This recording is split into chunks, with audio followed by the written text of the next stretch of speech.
Soomaaliya iyo in gobolada waqooyi Somaliland ay tahay qayb ka mid ah Soomaaliya sida waafaqsan xeerka caalamiga ah. 3 baarlamaanku waxa uu cambaareynaya By the way, inay dadka dad kale u soo yeedhaan waxaa kalifaysa in ay aamin daro iyo dadkii aanay aaminsanayn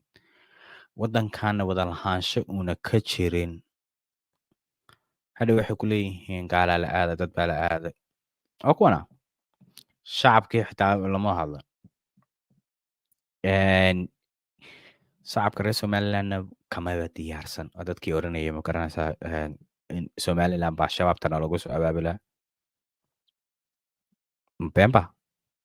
Somaliland baana ogolayn dadaad rabtay inaad la midowdo waxay rabeen muqdisho inay lacagta ku cunaan marka meel waxay maraysaa shacabku waa tashteen waa too late waa